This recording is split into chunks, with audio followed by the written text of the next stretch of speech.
all you multi-talented, multitasking, multi-everything people out there. Take it away. Find your glory, write your story, fearless feet will carry you. Time you own it, take your moment, be a fire burning through. Hustling from night until morning, grinding it out, it won't be long. Feel your power, it's your hour, you inspire, you are strong. Enjoy your Zoa. No applause? You're all fired. Now that you've reached the stage in your life where quality television is important, Nubian TV is a black network that speaks to your lifestyle. Nubian TV is the world's first digital network devoted to the upscale and political lifestyles of black people. Nubian TV's programming includes politics, travel, fashion, food, automotive, arts and culture, civil rights, music, and more. Watch now on Amazon Fire TV, Roku, or watch globally at nubiantv.net. Nubian TV, it's what you want to watch.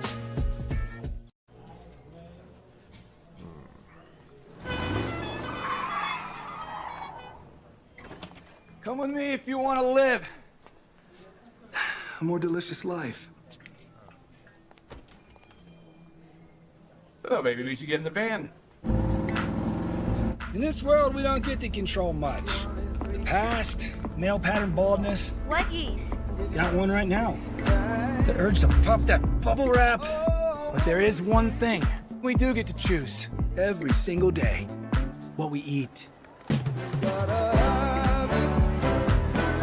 Welcome to the Sonic Department of Research and Deliciousment. We have everything you want, didn't know you wanted, and some things you didn't know were possible. Because we believe if you're not having fun, you're not living free. So come on, let's live a little.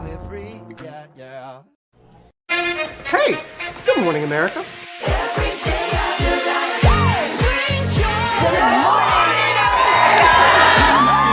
Good morning, America. Good morning, America. Good morning, America. Money! Are you ready? They are ready. Covering the biggest events in the country right now. There's a lot going on here this morning. It's always a good time. That's what the show's about. That's good. Really good. Very good. Coming in hot, Jimmy, coming in hot. It's far from elementary. Oh, good morning, America. I'm not going to try to strut like Michael or anything. I have known George a long, long time. Have you ever gotten him to dance? Look at that face. You don't just see it, you feel it. I'm in. I'm in.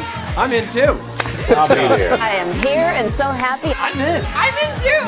I'm in. That tells you something when Snoop Dogg's in. Michael, George, where? Ginger.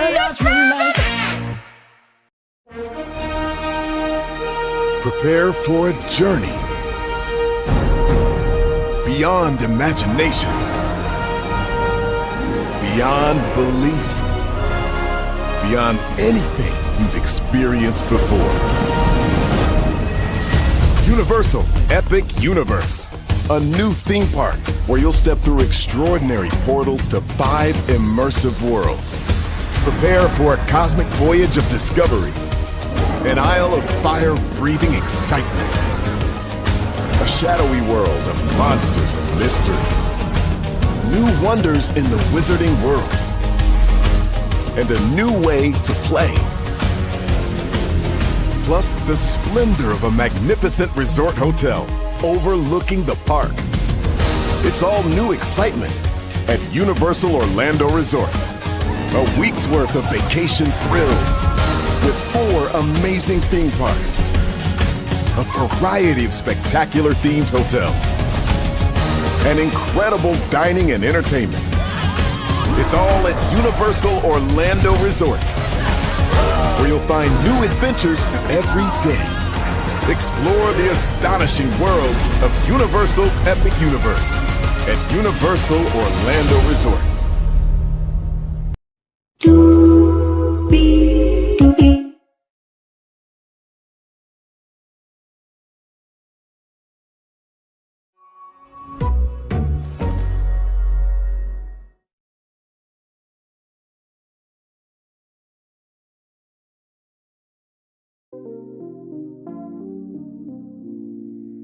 Well, hello, and a good morning to you, or to use a jingle from the Certain Kids Network. Good morning to you. Yeah, welcome in, everybody. Hello, Nikki News on Narcissism. Good to see you, my friend, and hello to each and every single one of you coming in. My Lord, what a night last night, and obviously, some people feel a way about it. We're going to talk about that and some more things. Yes, we are. We have 1, 2, 3, 4, 5, 6, 7, 8, 9 destinations for you this morning. A jam-packed show, per usual. So, of course, as you guys know, Kenya Moore, she was supposed to do an upload or a live last night on April 15th. She promoted it 5 days ago when I, did that live, and everybody was looking for it, even rather other content creators were talking about it. But some people are feeling a way about it. I'm just like, do y'all have this smoke for other content creators? Because if it wasn't going to be me to talk about, it was going to be Millie Chun. If it wasn't going to be Millie Chun, it was going to be Show Styles and Spirit. If it wasn't going to be Show Styles and Spirit, it was going to be Kempire. If it wasn't going to be Kempire, it was going to be somebody else. So are y'all just being selective with y'all outrage? Because Nikki News on Narcissism will tell you, we cover everything else. And we cover what the majority of the culture is talking about outside. We cover what the minority of the culture is talking about inside, and then we trying to meet in the middle of the town square, this thing called social media, and try to bring both sides together if we can. We're going to talk about Kenya Moore this morning, okay? All right. Then, of course, Instagram. You may remember I did a live call, Could Instagram Be Up for Sale? Well, Mark Zuckerberg has entered the chat. We'll talk about that. Listen, and I don't have to do anything just to exist. And not to mention, too, the gag is everybody else was looking for the live as well, or the upload, because I had people on one short that, by the way, got 4,000 views, by the way. Shout out to y'all for that. They were commenting in the comment section of that short, where's the link? By the way, shout out to Naima C, whose voice is sounding way better, so glad for that. But then after Kenya Moore on Instagram, we're going to talk about Hertz. Check your account or your accounts. Don't worry, I'll fill you in. By the way, is everybody happy with the president they voted for? Not us, but for everybody else who voted for this dumb bastard. How do you confuse artificial intelligence with A.1 steak sauce? We're going to talk about that. Not to mention, too, we always cover Black-owned businesses, but wait till y'all see this list of Black-owned restaurants. There's a special, there's something special about this list. Then we talked about Ray J yesterday, saying that, he loves Princess Love, but he doesn't like her right now, and don't play with my emotions ever again, this, that, the third, but Princess Love tasted good when Ray J kissed her. Well, Princess Love has entered the chat. We'll talk about that. Rihanna, child, what you did, if A$AP Rocky ever messes up, Rihanna Lee is a wonderful married name. Wait till y'all see it. By the way, I know everybody's thinking, Braylon, Megan Thee Stallion doesn't know that you exist. Here's the gag. Neither does she. Guess what? The gag is she doesn't know y'all exist either. But believe me, I do everything on this channel for a reason. We'll get to that. And finally, Will Smith put out a new album. And a lot of people have a lot to say. So with that being said, Higher is waiting. Low is available. But either way, we are live on tour. Let me take down this iconic intro here. You see the virtual tour background? Yes, you do. You hear that virtual tour music? Yes, you do. And one thing to know, and two things for sure, that over here on this channel, a lot happens early. It's a new morning for America's family. Sun's coming up, so make it all that it can be. You know a lot happens early. I'm Harry Smith. I'm Julie Chen. I'm Maggie Rodriguez. Morning everywhere. Come on, get up. I'm Russ Mitchell. And I'm Dave Price. And it's a little early for this. Right now, this it's a new morning for America's family. Sun's coming up, so make it all that it can be. You know a lot happens early. Every day's good when you started it out right. But whatever you do, the daylight. And a lot happens early.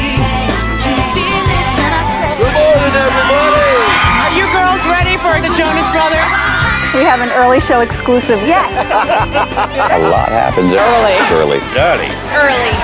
A lot. A lot. A lot happens early. The Early Show, weekday mornings on CBS. It's a new morning. Yes, it is a new morning. Julie Chin Moonves, and thank the Lord for it. Teresa Mitchell, Dave Price, Harry Smith, and Maggie Rodriguez. You are right on this channel in particular. A lot happens early. Good morning, everybody. Hopefully all is well with each and every single one of you. All right. 9 destinations for you all. That's right. 9 destinations for you all this morning. Let's get to the gang doing what we do. Y'all, we're going to talk about Kenya more this morning because the people are feeling away. So literally, as I get off of being on tour, it was at 1,700. Y'all, I want you to look at where we are right now. Streamed 13 hours ago, right there. 3,531 views, and now we're at 2,965 subscribers. Thank you all so much for that. So here's the thing. The comment section has been commenting since last night, okay? Now, Millie Chun talked about this. Show Styles and Spirit talked about this, okay? And everybody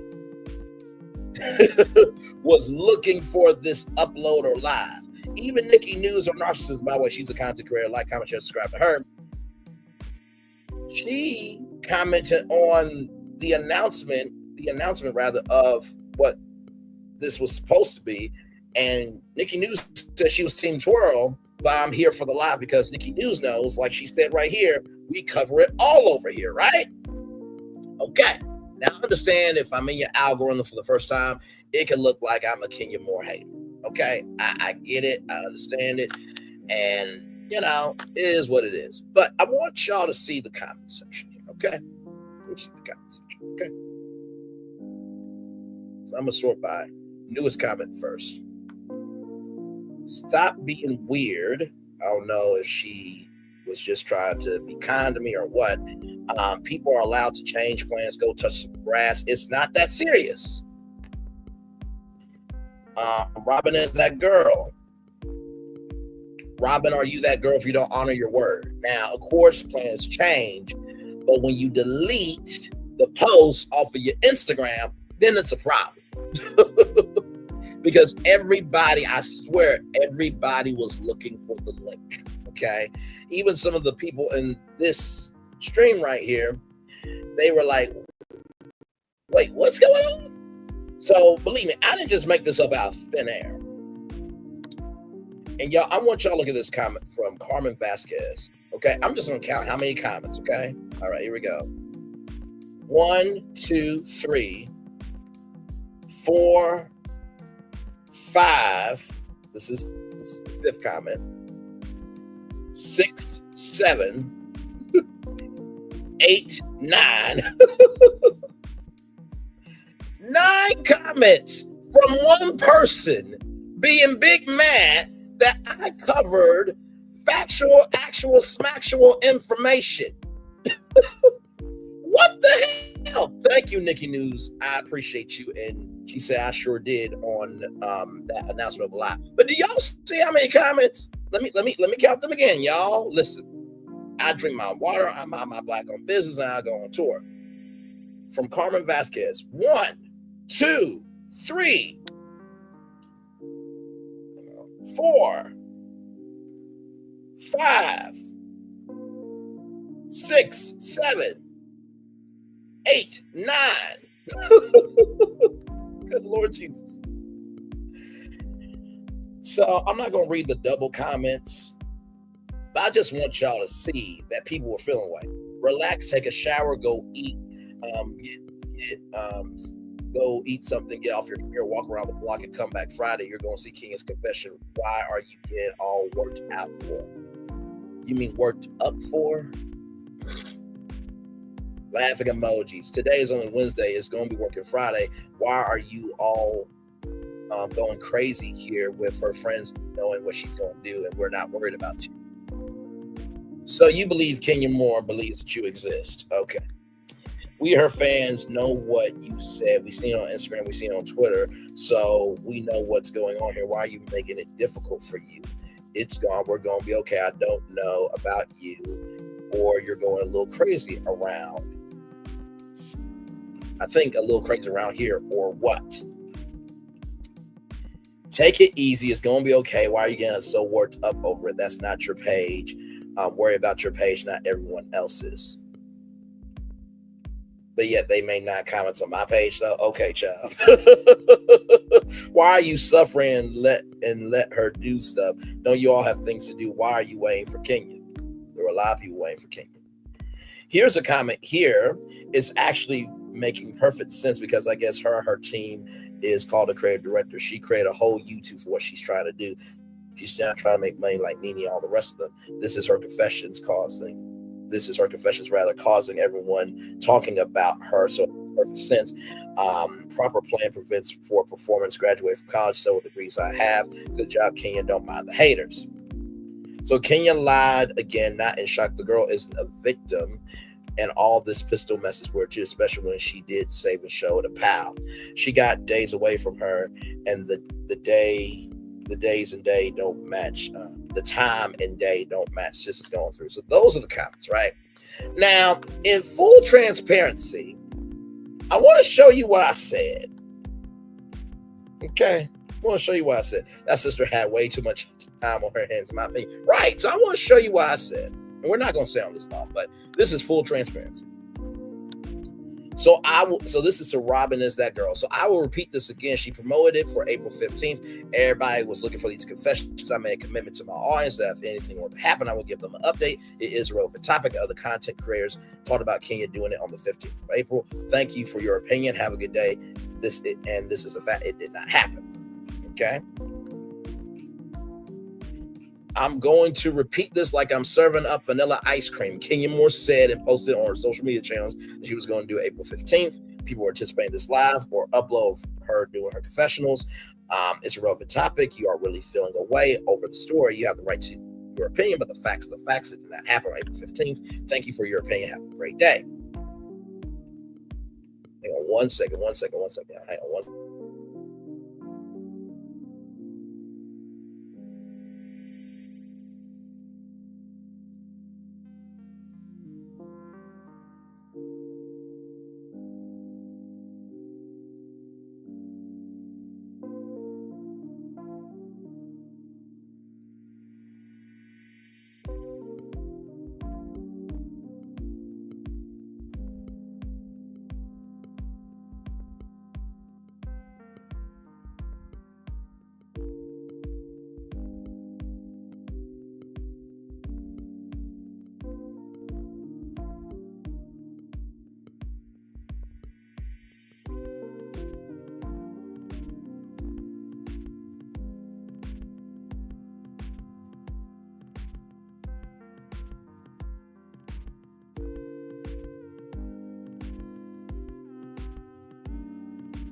Oh, my Lord Jesus.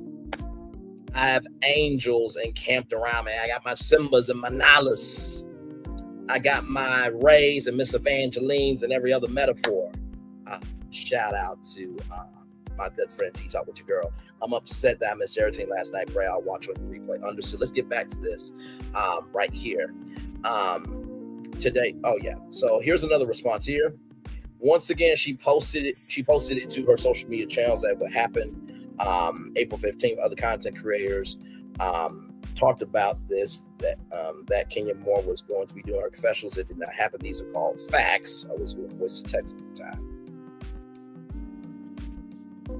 Right here, facts. And this is a relevant topic. Once again, thank you for your opinion. Have a great day. No craziness over here, just factual information being distributed to people who can consume facts. You couldn't do this in just one comment. Seems like you really feel a way about this. Once again, I know everything's going to be okay. I'm getting worked up over it because when someone makes a commitment and doesn't honor it, it pisses me off. Once again, Kenya Moore made the commitment and it did not happen. Other people were anticipating her confessional, so it was a relevant topic to talk about. Once again, thank you for your opinion. Have a good day. Okay, I'm not suffering. I'll repeat this over and over again. Kenya posted that she would do something on April 15th. There was an anticipation that she was going to do her confessions on the date. People in one of my shorts could not find the link, so when nothing was happening, I saw that Instagram post. I'm like, okay, everyone else is confused. This is a relevant topic to talk about. Thank you for your opinion. Have a great day. Right here, once again, she posted it for April 15th. There were other content creators that have already talked about this being the day that she was going to do it, and everybody was looking for it. It did not happen. So this is a topic. Thank you so much for your opinion. Have a great day. You're so welcome. But once again, it's coming out. It's going to be bigger than ever because everyone's engaged. That's what happens when you know how to create a moment, when you become the moment. But you are so welcome, love. I hope you have a wonderful day. God bless. Fist hand emoji, 100 praying hands emoji. And then I said, absolutely, it's definitely creating the energy to deliver a moment for sure. Thank you so much for your kindness. Like I said, I know there were a lot of people participating in it, and I gave my commitment that if anything were to happen, I would update them. So I was handling the weight of the crown that I wear, being responsible. And then you see right here, like literally, this comment right here. So Kenya lied again, not shocked. So that comment there, I said, I fully agree with you. I mean, I fully agree with you. I mean, to say that it's going to be April 15th, then you did the post off of all your social media. Other content creators have already said that you were going to do something on that day is lying in the fact that she's done this before. Fully agree with you. And then Carmen Vasquez right there. So I said, once again, thank you for your opinion. Everyone has the right to have one. Kenya did say that she was going to do an upload or a live or something on April 15th. There were other content creators that covered this topic. It's a relevant topic. Thank you for your opinion. Have a great day. And then right here, I think you want to make her look like that you don't support your own kind. That's so much for you. The other people on the show, like the one Baker, looks so bad, you too. But I think she's gonna come out with, y'all, I'm reading it as it's typed. I don't know what kind of show you're watching, but there's something wrong with you. And then right here, this person says, I actually think everything is right on time. It's God's time and not always our time. And have we not set dates and made commitments and had to change things, schedule? Come on, let's be a little more humane. These people are still people and ish happens. I said, we welcome all opinions over here, and you are absolutely right to your opinion. The same token, there are other content creators that have talked about Kenya Moore going to do something yesterday about her confessional.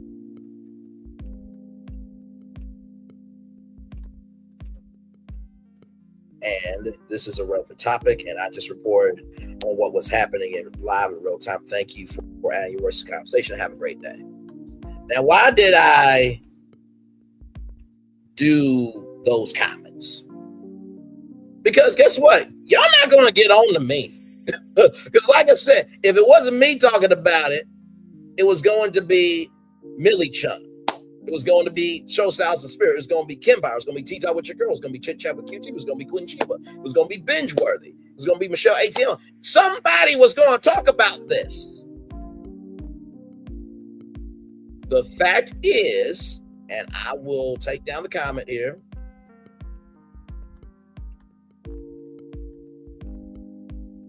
Here it is right here.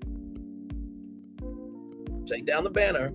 She posted that, okay?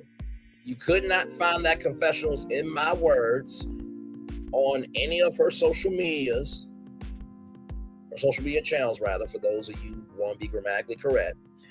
And then she posted that. These are my confessions, dropping this Friday 8 p.m. You see the caption there. So the fact that I reported on that was an actual factual smacktual story. So, like I said, somebody was going to talk about this either way. Okay. So with that being said, let's roll on, y'all. We have more Brainley's Virtual Triple Live coming up right from this space right here and right now. So for those of you who may not remember, we did a live called Could Instagram Be Up for Sale?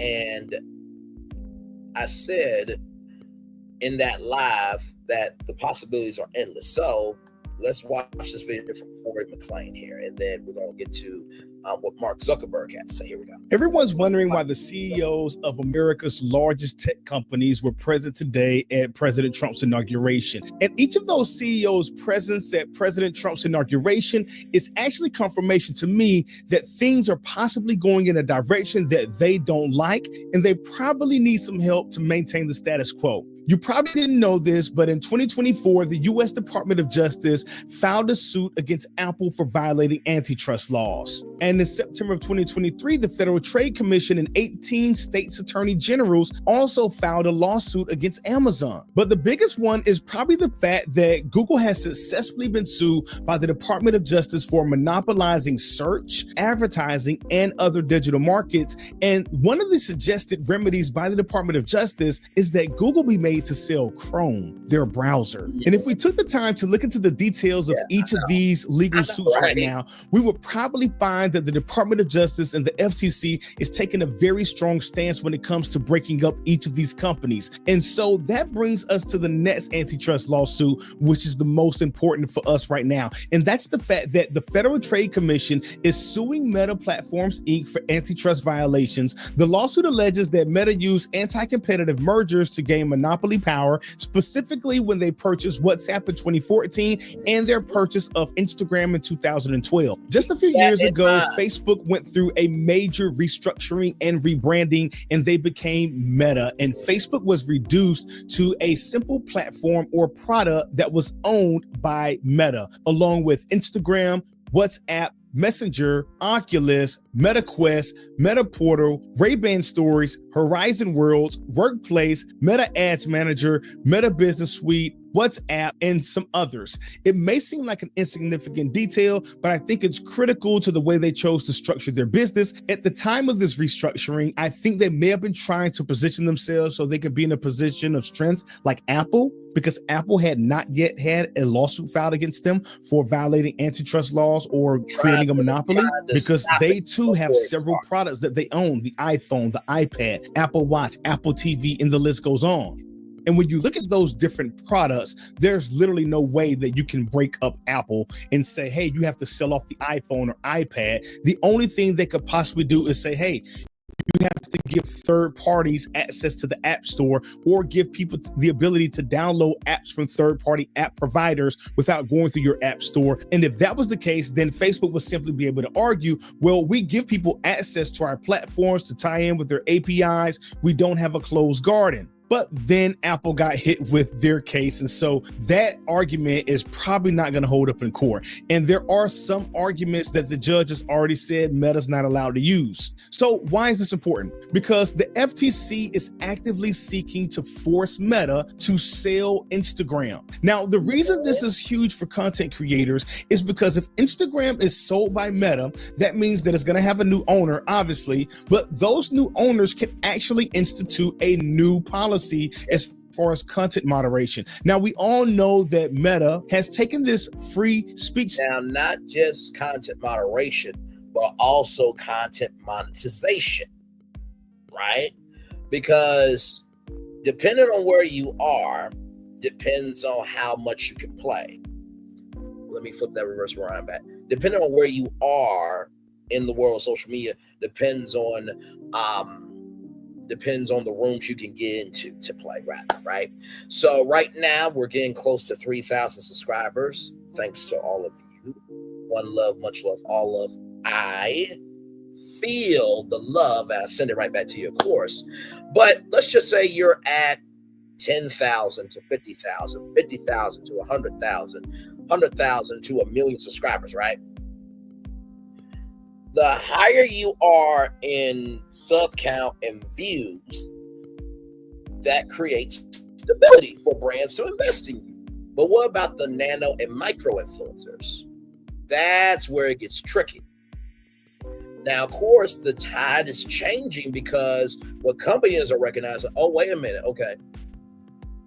We're investing in people with 100,000 million subscribers, but we're forgetting the 10,000. We're forgetting the 5,000. We're forgetting the 1,000, 2,000. We're forgetting those slow burn channels or platforms that, because they have a more dedicated audience, because it's more of an intimate connection, it won't be as a produced connection, because the connection with the 1,000, 2,000, 5,000 will be more of a quality experience. So I just want to add that into this video from Corey McClain. Let's go back. Stance lately. And so people are able to post political content again. And there have even been examples of certain things that people are allowed to say on Facebook and Instagram now that they previously were not allowed to say. But if Meta is forced to sell Instagram, one thing that's most likely to almost certainly happen is that ad costs will go down for Instagram and for Facebook. Because instead of Instagram and Instagram Reels just being another placement, it'll be a completely different competing platform. And not only will it have these huge ramifications for ad costs going down, which is a good thing, it's definitely going to hit Facebook monetization, because Facebook does have the content monetization tool where creators get paid for statuses, posts, and videos that they upload to the platform. But if Facebook is no longer earning revenue from advertisers who are looking to reach people who use Instagram, that's definitely going to affect whether they offer that program or not. And they will most likely cut it immediately if they have to sell Instagram. And then there's the fact that if Meta is forced to sell Instagram, it's going to be like that one restaurant in town that everybody stopped going to and it closed down temporarily, but then it reopened under new management, and they have this big sign out front under new management. Everybody's saying, hey, you know what? I'm going to give them a try because it's under new management. You go in and you see that the place has been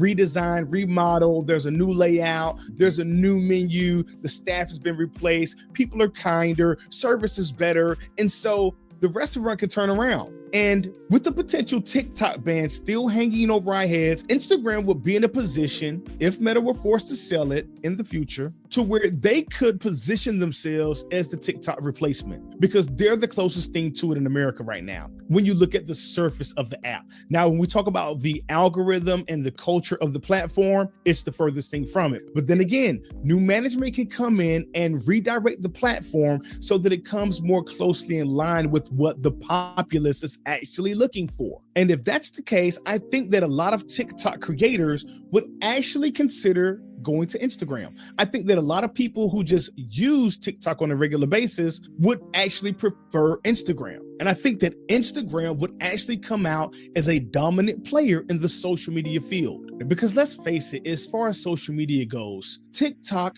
was beating Facebook and Instagram. Correct. Instagram and Facebook were working together to stave off TikTok, but Instagram was doing most of the heavy lifting. And that's how Reels came about, because Meta, I still call it Facebook. I don't give a damn what it is. Facebook has more social capital than Meta does, but Facebook saw the competition from TikTok, and so they're like, okay, well, let's create Reels. Now, for those of you who may not remember, there was a thing called YouTube TV where content creators could upload 60-minute uploads to Instagram TV. They got rid of Instagram TV. The funny thing is, Instagram was ahead of TikTok in terms of long-form content on vertical video. Because TikTok, the longest that you could upload a video was 10 minutes. There was an episode of a show called Killing It from NBC with Craig Robinson. I think, yeah, Craig Robinson. And so they had to do 6 10-minute uploads for the first episode for free. So now TikTok has been experimenting with long-form content. But I always tell y'all, if you understand the moves that are happening around you, you'll understand the moves happening, and you'll understand what you're seeing rather in front of you.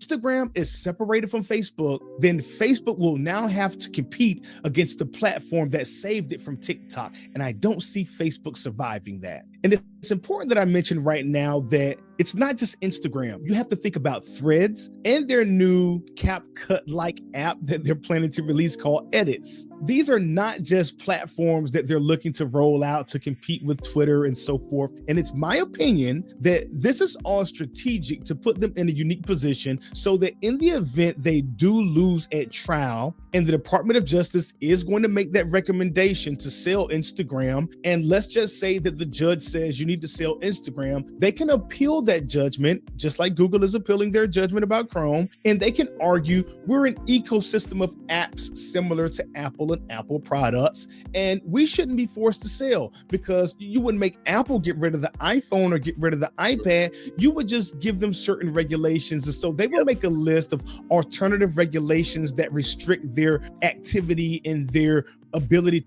We create the rules so we can play the way we want to move around in the market that make them less competitive and make room for other people to capture market share without necessarily selling off Instagram. Because if they have to sell off Instagram, they're going to have to let Threads and Edits go as well, most likely, because they are distinctly labeled as Instagram products every single time you hear them talk about them. This is all strategic because they're afraid they're going to have to sell Instagram. I don't know how this case is going to play out. All I know is that trial is set for April 14th, 2025. And if I've learned anything from the TikTok ban, there's only one person who could do anything if the— Wait a minute. Monday, the case started. Corey put out this video 2 months ago, January 21st, 2025. Okay. There's anything that can be done to help Meta as far as not having to sell Instagram, because the trial date has been set. And if that's the case, then it doesn't surprise me that they're all gathered together in a single place because they need help. Either way, big changes are coming to social media in 2025, and I wouldn't be surprised to see a sign that said Instagram under new management, and everyone flocked to it. If you got value out of this video, hit the like button and subscribe to the channel.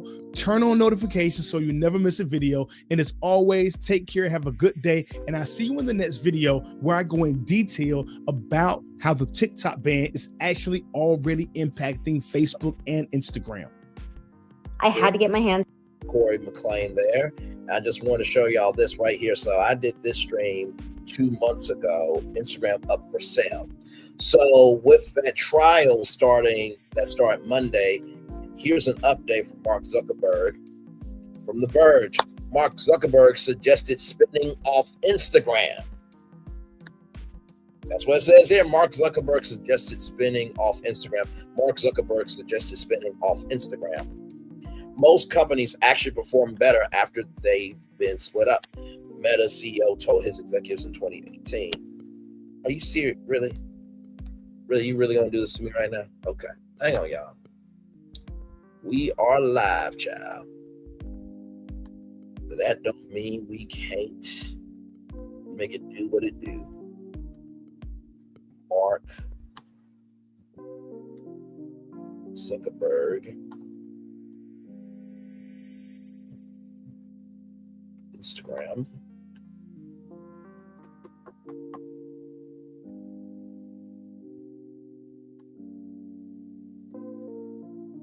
Give me a moment.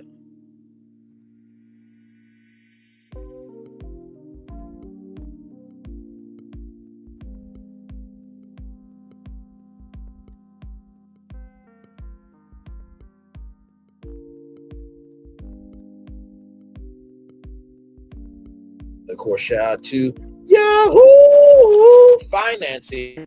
Mark Zuckerberg considered Instagram big spinoff amid calls to break up big tech. Meta CEO Mark Zuckerberg gave thought to spinning off Instagram as big tech antitrust scrutiny intensified, according to a 2018 memo that surfaced Tuesday as Zuckerberg took the stand to defend his company against claims that Meta illegally dominates social media. I wonder if we should consider the extreme step of spinning Instagram out as a separate company, Zuckerberg said in the memo shown on the second day of a trial paying Meta against President 47's Federal Trade Commission.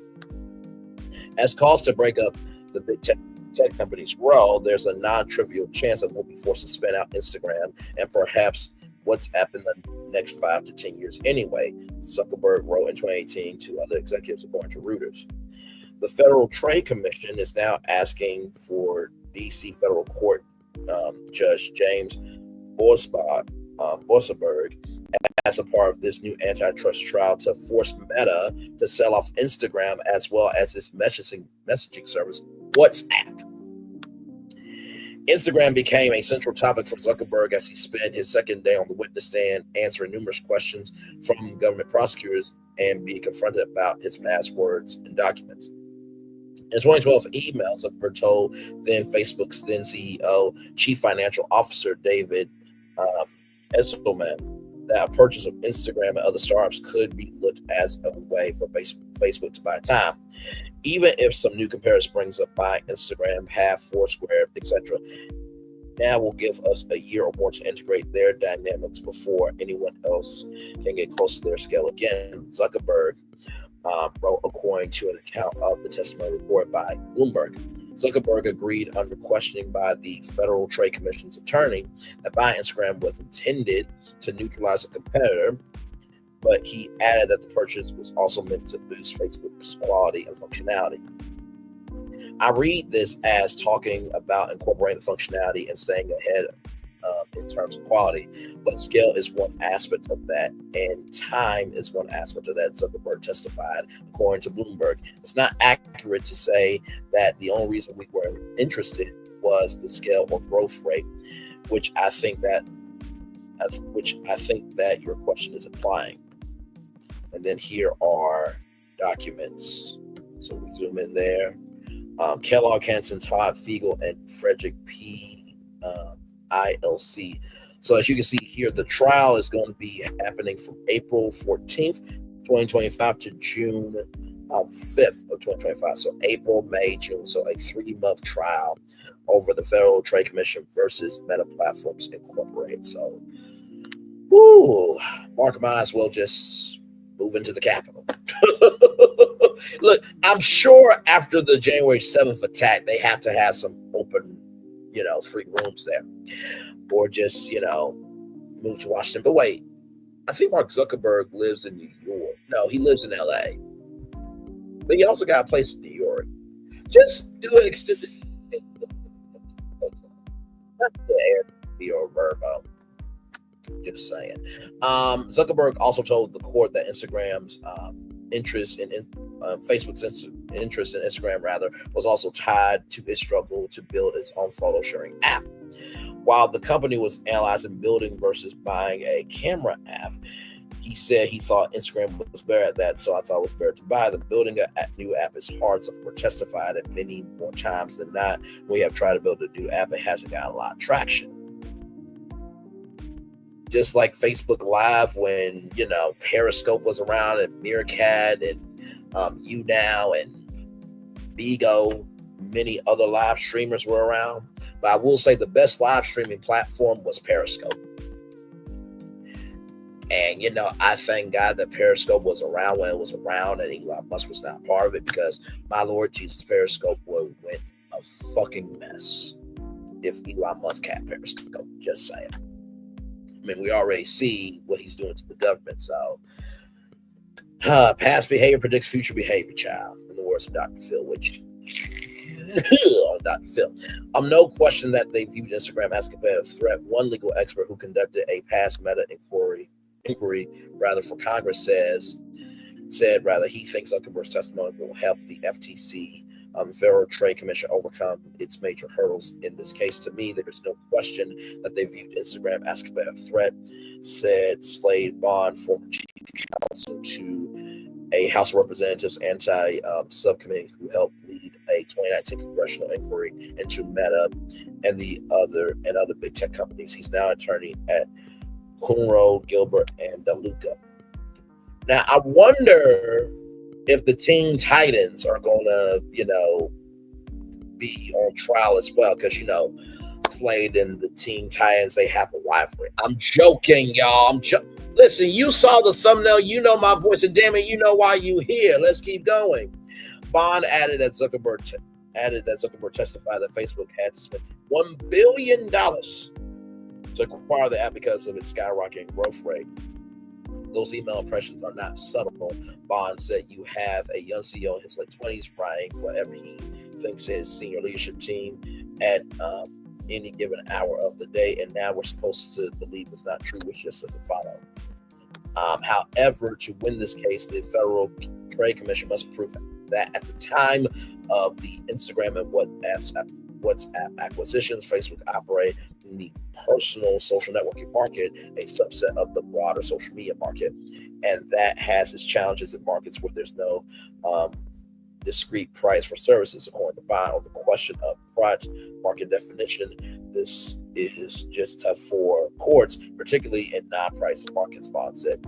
He explained that in order to prove that Facebook had a monopoly, the Federal Trade Commission will need to show that people use Facebook and Instagram as specific kind of social media to connect with friends and family. Are you kidding? Are you kidding? The Shade Room, the Neighborhood Talk, the Jasmine brand, it's on site. Are you kidding me? Unwind with Tasha K. Like, Instagram is really where, I'll put it like this. People look for the dynamic energy of what's happening in the world through TikTok, and then people have the conversation on Instagram. I'm just keeping it up, because let me tell you, IG Live goes viral on YouTube. Hey, did you see this post on Instagram? Hey, did you see this post on Facebook? So yes, Facebook and Instagram is a specific kind of media to connect with friends and family. Absolutely. Meta has argued that the Federal Trade Commission misidentified the market in which Facebook, Instagram, and WhatsApp compete because it left out TikTok, YouTube, Twitter, and LinkedIn. Its lawyers have also known that the Federal Trade Commission approved the Instagram, WhatsApp purchases more than a decade ago. The evidence at trial will show what every 17-year-old in the world knows. Instagram, Facebook, and WhatsApp compete with Chinese-owned TikTok, YouTube, Twitter, iMessage, and many others, a spokesperson for Meta said. Well, I mean, first of all, YouTube was founded in the United States, for one. Same thing with Twitter. iMessage comes from Apple, so... Okay. A spokesperson for Meta said a spinoff of Instagram would be a major blow to Meta's bottom line. The app drove $32 billion in the United States for ad revenue. $32 billion. $32 motherfucking billion. Hey, listen. Mark, let me hold at least $10 billion. Oh, my Lord. But then, you know what? I forgot. I'm a black.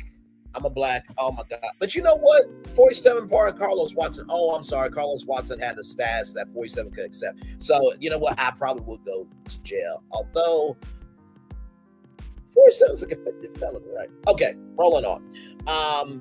$32 billion in U.S. ad revenue for Meta in 2024. That's how much Instagram drove for ad revenue, representing 48.4% of its total ad revenue, according to eMarketer.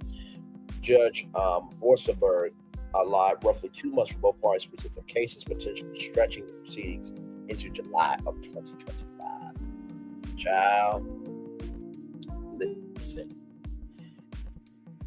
Whew, a lot going on with this one. So, of course, what do I think about the store? I think it's possible that, that Instagram and WhatsApp could be sold. Now we go to the media universe mind map here. Of course, I believe that, Disney will probably try to buy Instagram. I thought they would be trying to purchase TikTok because Disney and TikTok did that, deal for celebrating the 100th anniversary. And Disney has always tried to do social media. They had Club Penguin, Virtual Magic Kingdom, Toontown Online. So they've always been in the midst of social media. They did a $1.3 billion investment into Epic Games for Fortnite. So that is possible. I could see Netflix buying Instagram as well, because guess what?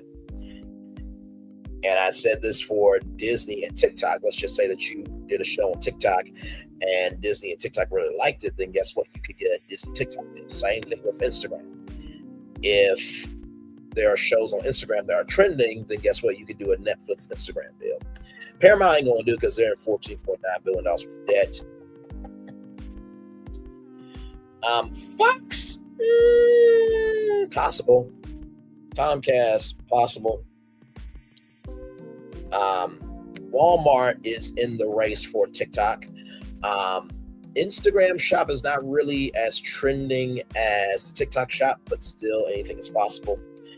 I do think that Roku, Hisense, which I think Roku does Hisense televisions, LG, I think all those, and Samsung, I think all this conglomerate here, this group, could definitely buy into Instagram. Then you have Microsoft here, right? Oh, I'm sorry, y'all. Whoa, a little close. A little close.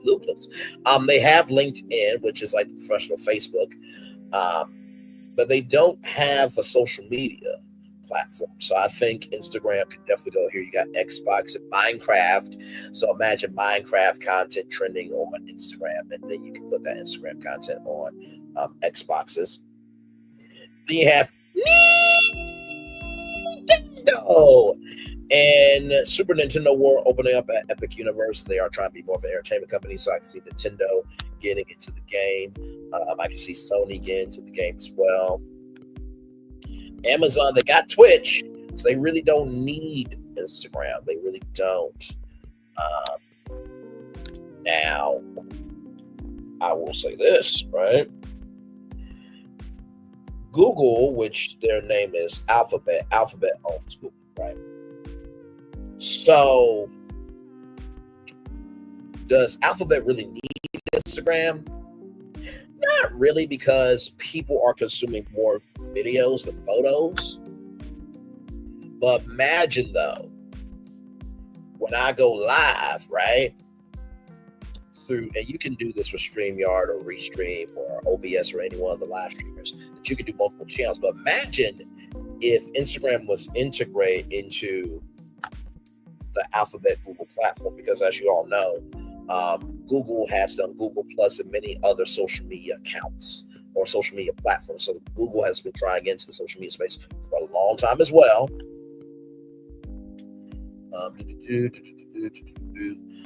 iHeart is a wild card.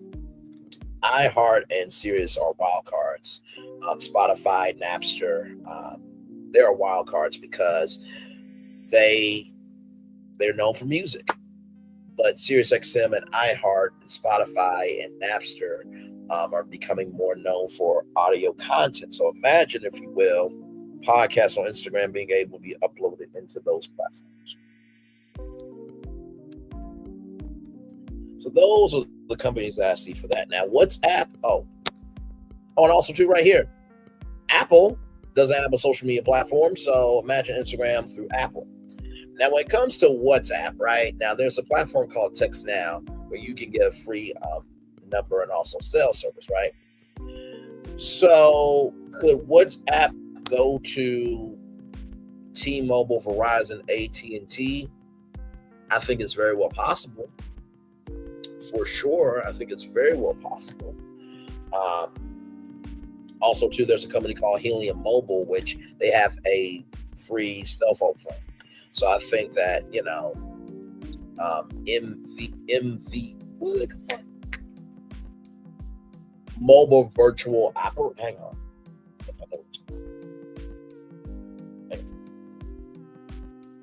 Mobile virtual operators. All I know is virtual mobile network operators, MVNOs, are mobile service providers that don't own their own cellular infrastructure, but instead lease network capacity from larger mobile network operators, MNOs, like AT&T, Verizon, or T-Mobile.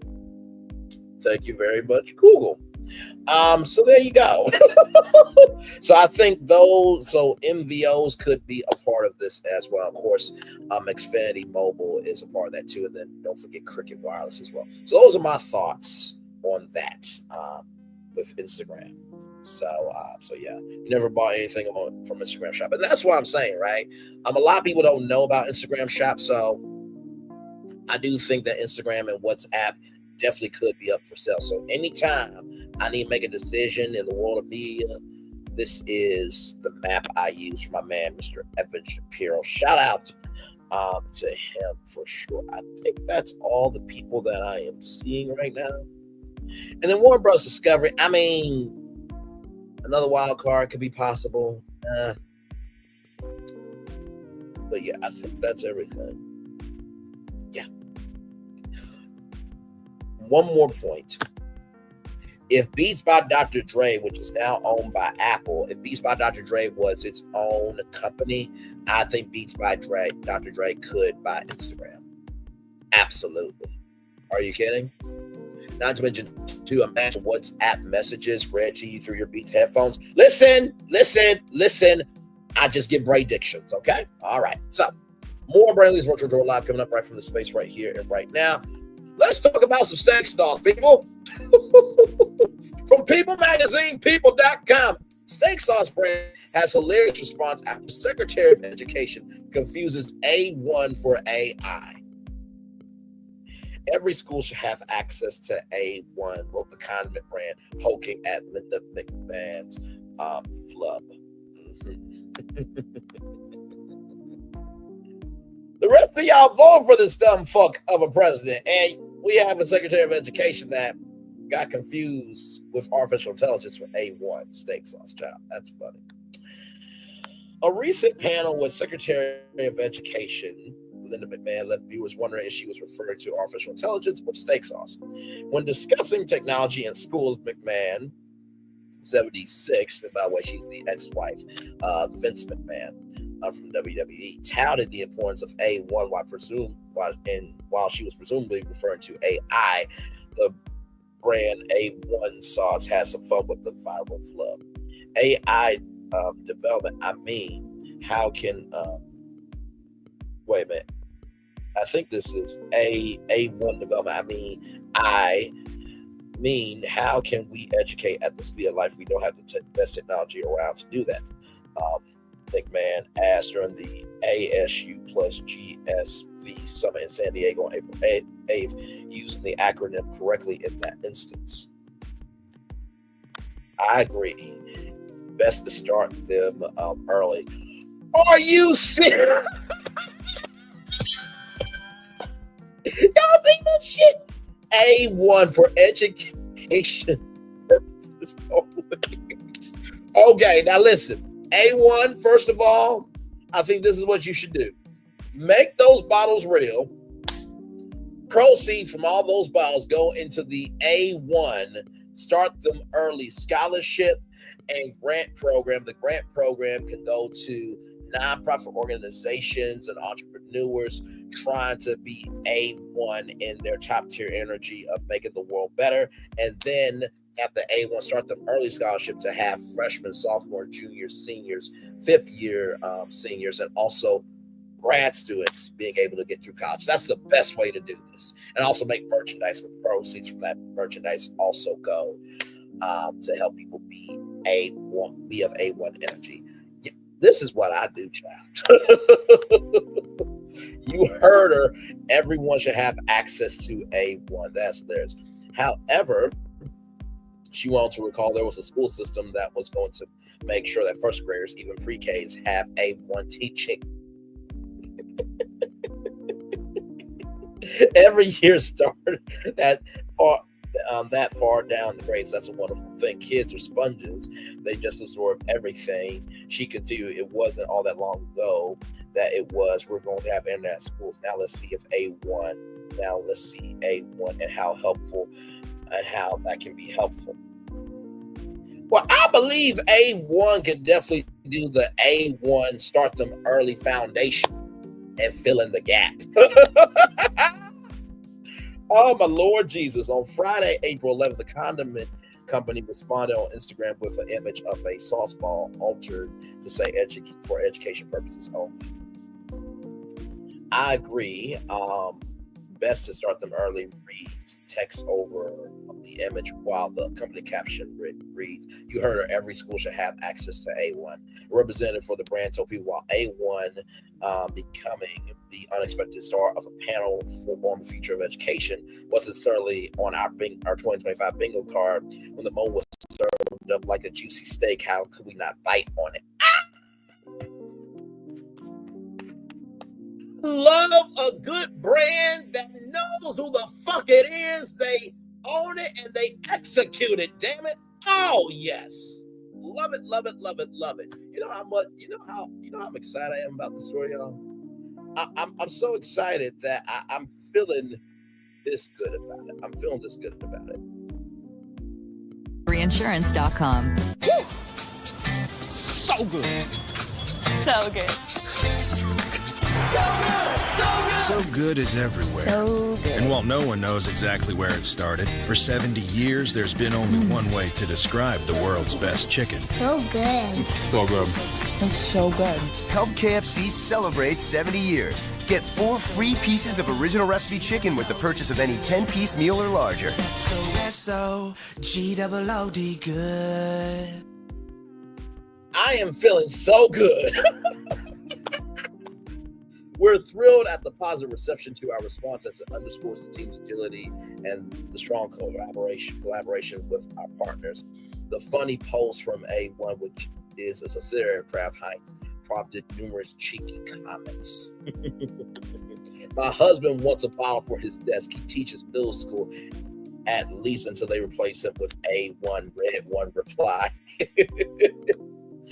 If we didn't use A1 already, we start immediately. This is excellent. Chef's kiss, no notes. Someone else wrote, wow. Another agreed, I'm literally going to buy a bottle because of this post. Bravo.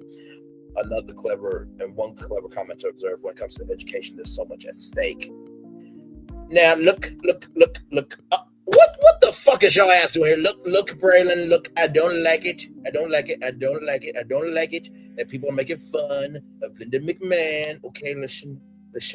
Me and her were talking about strategy for that summit, and I was eating steak, and I used A1 steak sauce. It's delicious. It's great. It's fabulous.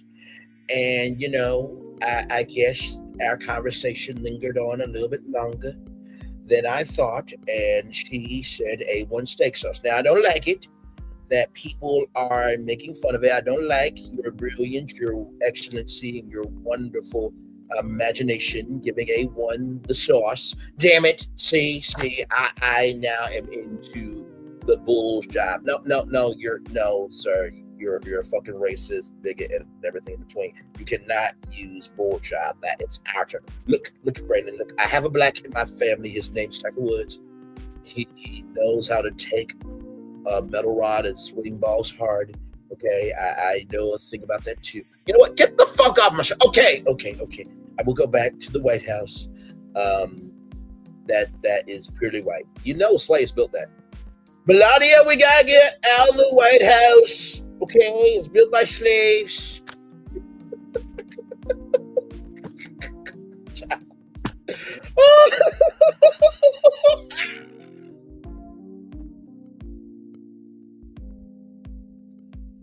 Let's roll on, y'all. We got more Brandy's virtual lives coming up right from this space right here, right now.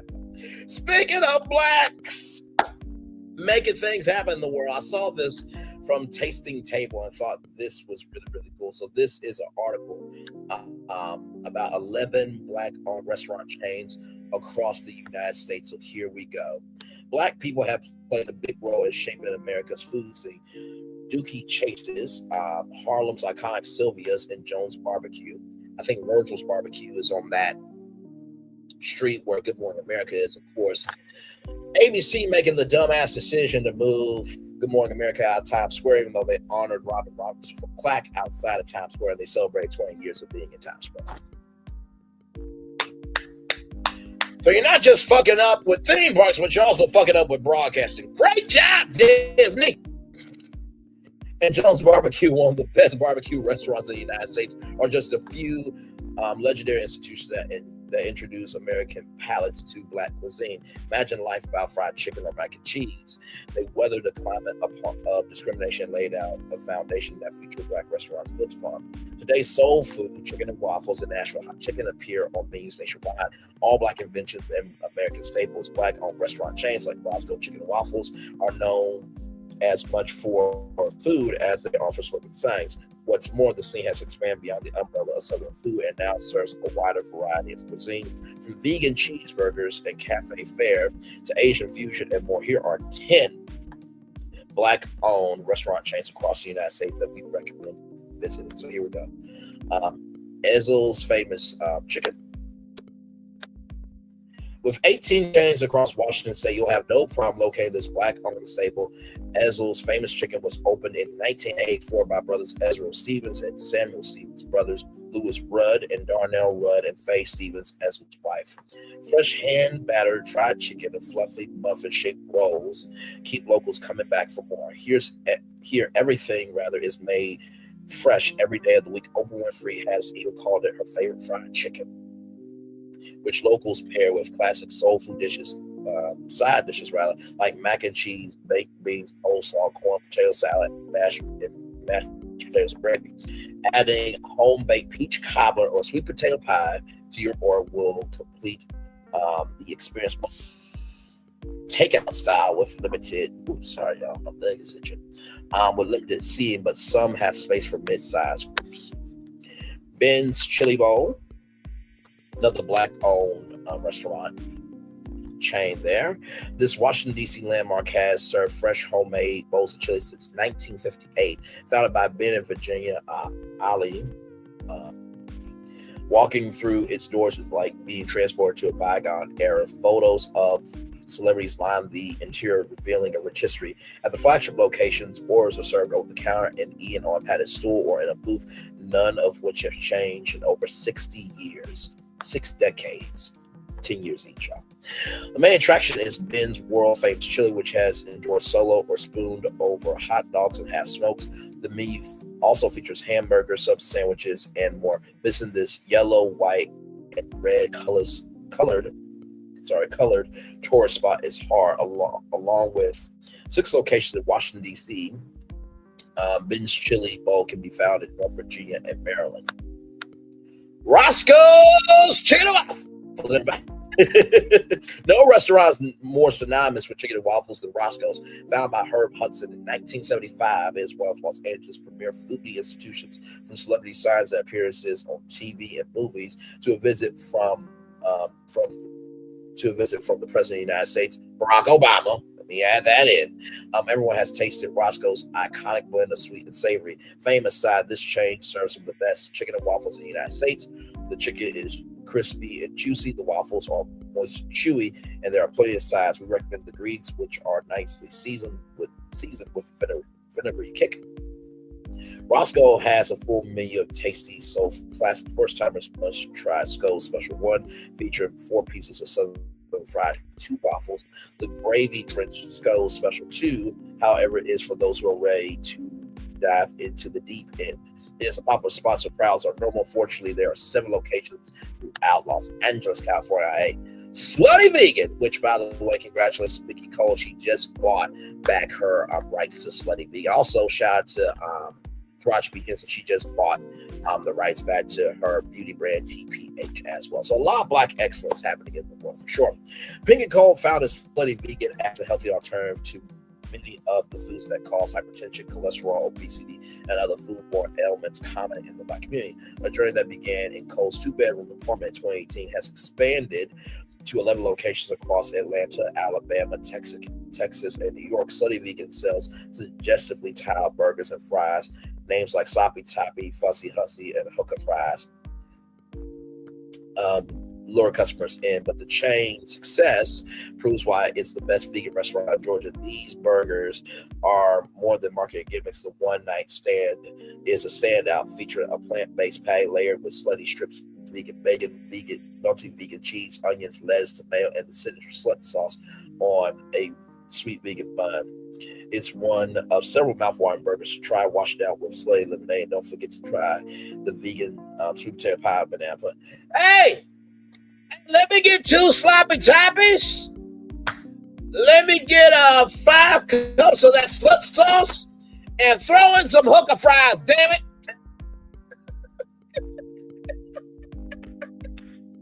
Can you imagine?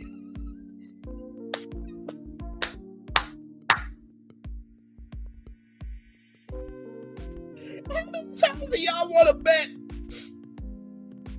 that somebody found the love of their life at Slutty Vegan? Oh, so you like sloppy toppy? Yes, I like my body to be healthy, so I can do sloppy toppy. Hey, so what's your number? Next week, yeah, we can do that next week. Oh, you know what? Hey, listen, I got a friend named Braylon. He's got this show called Braylon's Virtual Tour Live, weeknights at 6-5 Central, only on E. We put the E and everybody being seen. You can't spend culture without E. He allowed me to invite somebody. Well, this is kind of escalating quickly from sloppy toppy to, a whole vacation again. Well, listen, obviously, you have a whole batch of hooker fries down below, and I'm sure they taste delicious. Now, of course, I'm exaggerating the situation, y'all. Okay, so don't at me, okay? But that was hilarious.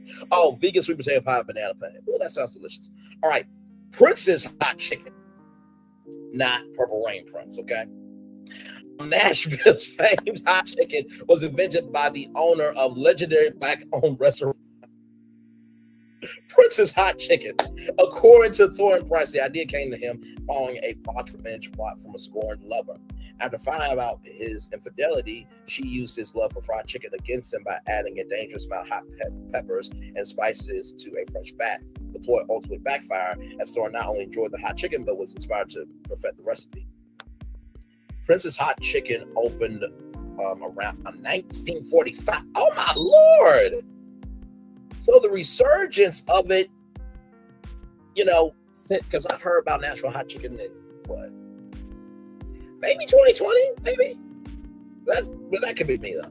1945, Prince's Hot Chicken opened around that time, 1945 rather. It still scorches tons today. Choose from 8 spice levels, plain to triple X hot or adult hot.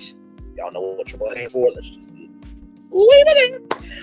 Which is not for the faint of heart. Fried chicken is usually served with white bread and pickle slices. Balance out the heat with several savory sides, baked beans, pork, coleslaw, greens with turkey, mac and cheese are a few. Prince's Hot Chicken has 5 locations across Tennessee and 1 in North Carolina. Hilltop Coffee and Kitchen. Founded by Yoni Hagos, AJ Rand, and with celebrity Issa Rae joined later, Hilltop Coffee and Kitchen has become one of the few Black-owned cafe chains in the city. When the first location opened up on Slauson Avenue, for those of you who don't know, there was a skit of hello, feature film freaks, it is tea time. And, it will always be this funny skit of all the featured movies. And then we'll be back right after this. Then he and Johnny Carson, of course, legendary Johnny Carson, may have a woman. Hello, welcome back. And you go this, that, and the third until you cut off your Slauson. And, well, when you reach the fork in the road and then cut off your Slauson, it's a whole skit, child. It's a whole skit. I love Ben's chili bowl and the laughing emoji. What? Like I said, Nikki News on Narcissism, people saw the thumbnail, they know my voice, and damn it, they know why they're here. Like, what was I supposed to do with that? Was I just supposed to just be quiet? Oh, no, I couldn't do that. It's the only cafe in the area. This is talking about Hilltop Coffee and Kitchen. And a casual feel-good setting, locals hang solo or compete with friends while enjoying fresh coffee and diverse menu of tasty eats. A black rose latte with activated charcoal and the banging breakfast sandwich made with fried egg, cheddar cheese, bacon, spicy mayo, brioche bun are a great way to start the day. You'll find an assortment of blended coffee options and seasonal flavors to select from, along with pastries, hot and cold breakfast bowls, sandwiches, salads, and desserts. Hilltop Coffee and Kitchen has locations in South Los Angeles, downtown, and East Los Angeles. Shout out to all of this right here. Y'all saw it. Those are what we call butterfly wings, okay? Those are what we call tiger stripes, okay? Curves fill out in a dress. All right, rolling up. Birkin?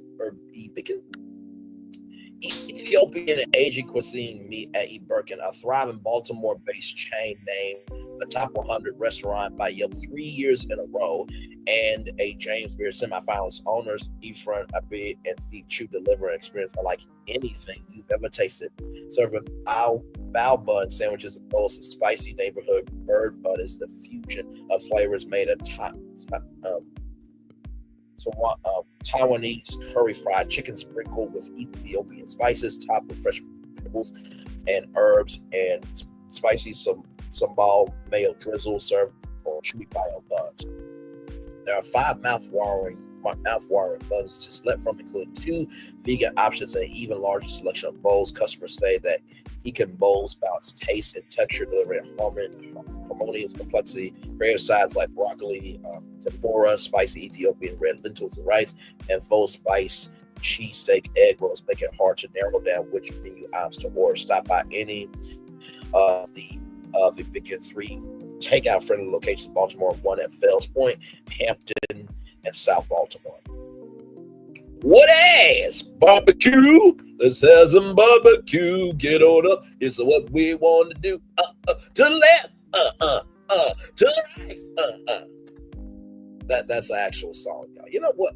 We can't have no fun together. Let's just roll, man. See what happens when you try to have fun with your own kind. I'm joking, y'all. I'm joking. If you love barbecue and have spent a good amount of time in Los Angeles, California, odds are you've heard of Woody's. Its irresistible aroma of savory wood smoked barbecue can be smelled from a mile away. That's 5,280 feet, by the way. This local landmark is no stranger to long lines. Woody's is an old school takeout only establishment that serves glistening ribs with sauce, sliced succulent links, and mouth-watering turkey that requires 2 hands. Yep. Just like peaches require 2 hands. Well, a peach for fruit requires 1 hand, but actual peach requires 2 hands. Anyway, order the sauce on the side. If you're not liberal, cheap and spicy. By the way, get some 7th Avenue peach body scrub, okay? I promise you. You won't regret. By the way, don't eat the scrub, okay? Just because it's sugar and she tastes like sugar doesn't mean you can eat it, okay? Complete your meal with one of several sides. My damn mouth this afternoon. It's 19 minutes after 12 o'clock. The mac and cheese is a popular go-to along with the baked beans, potato salad, cornbread. Woody's also offers reasonable price party plans for small large groups that are perfect for gatherings. Find the chain signature smoke trail in South Los Angeles, Hyde Park, Inglewood, and Manchester Square. Lolo's Chicken and Waffles. She hit the flow. Next thing you know, sure you got low. Really?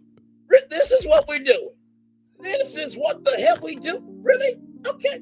You know what? I am ashamed, beside myself, and disgusted with y'all behavior. Of course, for those of you who are new, I'm, of course, completely lying to my audience because, really, I'm just putting my behavior on them so I can avoid responsibility. But In the same token, this is all in a fun, investing, and exchanging of quality energy. Yes, indeed. Let's get to it, y'all. Lolo's Chicken and Waffles has been steadily hatching locations across the United States since 2002. Owner Larry Wright was raised in his grandmother's soul food restaurant and carries on family tradition, delivering tender fried chicken and buttery melt-in-your-mouth waffles. His award-winning homemade recipes have attracted the likes of Charles Barkley, Shaq, and even Muhammad Ali, the great Muhammad Ali. Against the backdrop of family pictures and lively music, Lolo's offers a slew of Southern classics in a casual setting. Pair your chicken and waffles with potato salad, fried okra, mac and cheese, collard greens, and more. Wash it down with classic grape soda or vodka-infused blue Kool-Aid cocktail.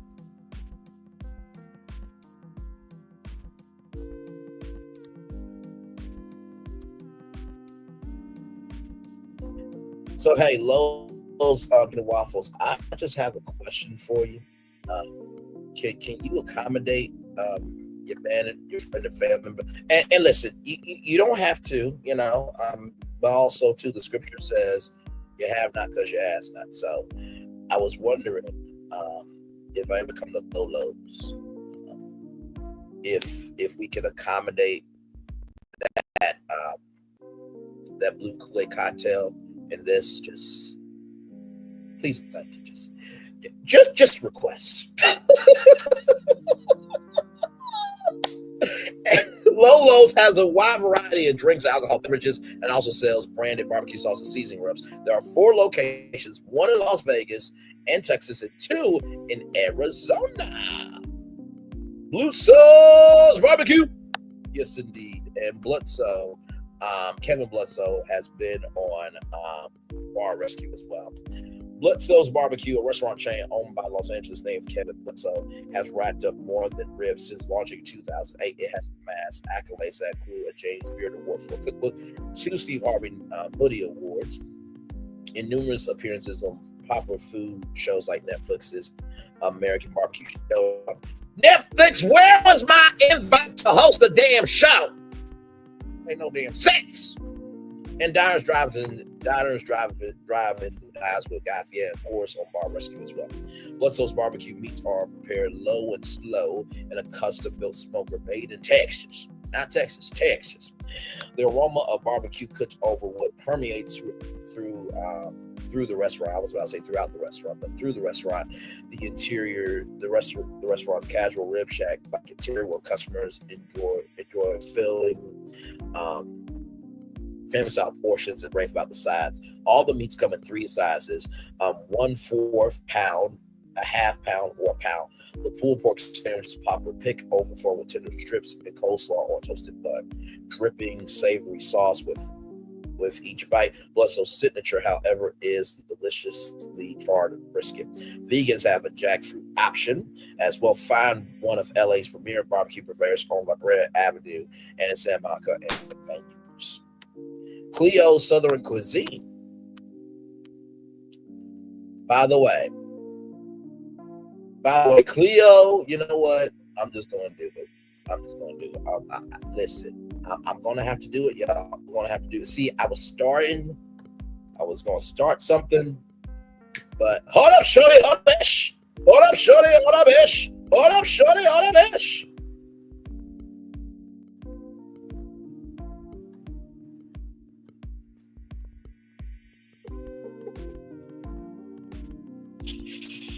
So, Miss Cleo, can you let everybody know what you feel about Cleo's Southern Cuisine, please, and thank you if you could. And by the way, there was a great movie on Lifetime. I can't remember the woman's name, but it was a great movie on Lifetime. I haven't seen it, but I've heard good things about it. Here we go. Miss Cleo, what do you think about Cleo's Southern Cuisine? Who asked you to go out of town? The stupid young one or the married one? The married one. That's what I thought. Don't go. You hear me? And you know what? You're not listening to me because I see you going. I see you going. I'm just telling you, I'm trying to help you to avoid the heartache. Don't go blindly through life. Let me use the power of the tarot to show you the way. Call me now for your free reading. Call 1-800-355-3765. You can call that number for Cleo's Southern Cuisine. I'm joking, y'all. I'm joking. Let's get back to Cleo's Southern Cuisine.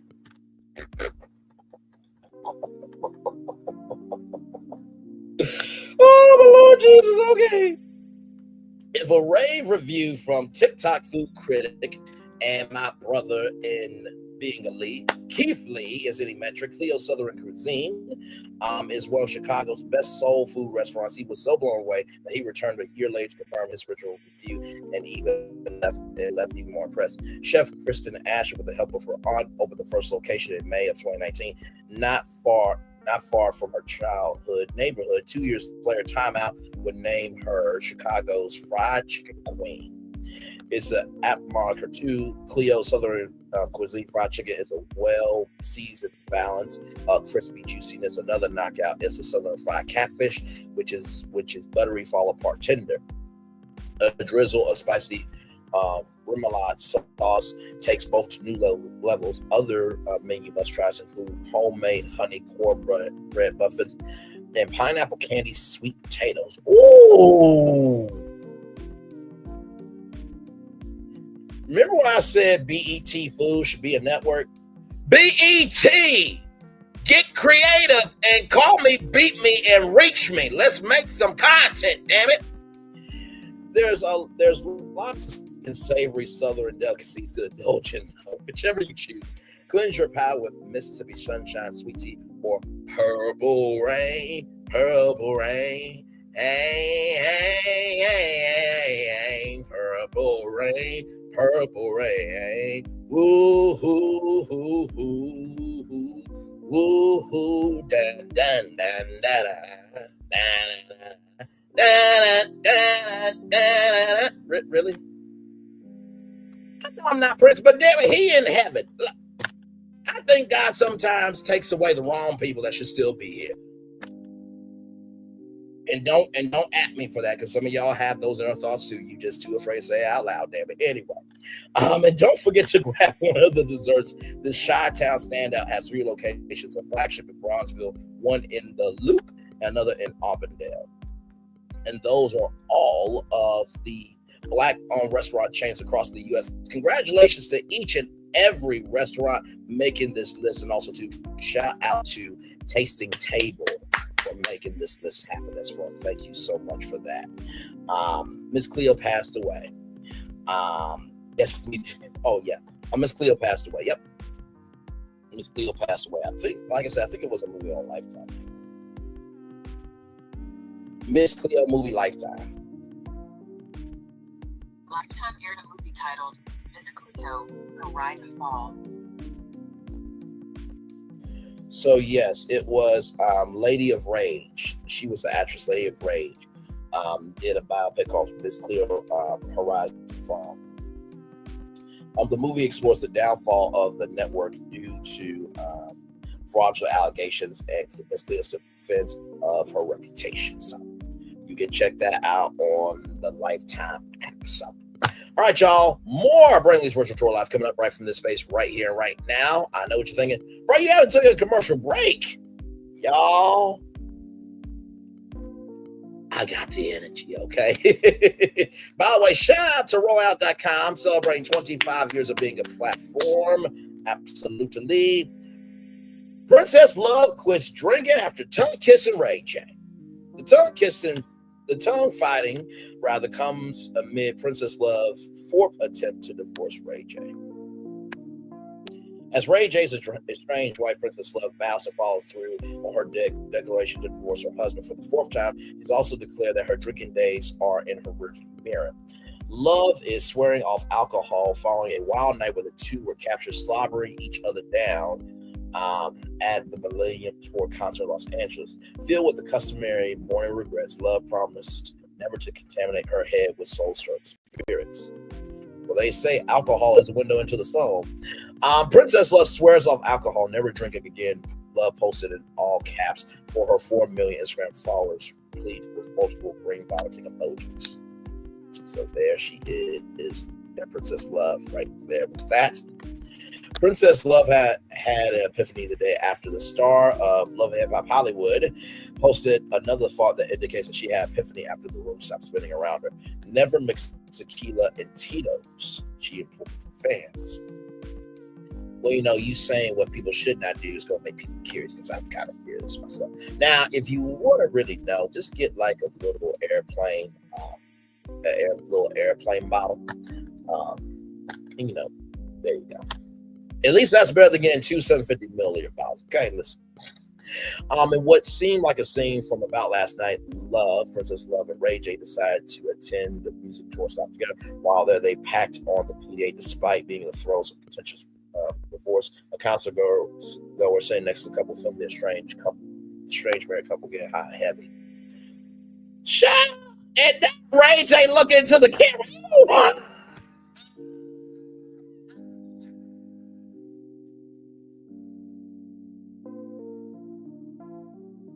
You know, the words of Melody Cherie, I'm not about to play the piano with you, Ray J.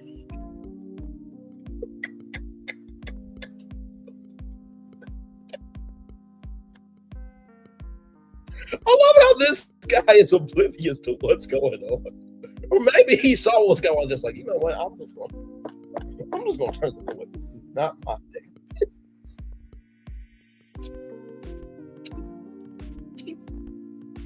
By the way, shout out to One Cheetah on Twitter there for that.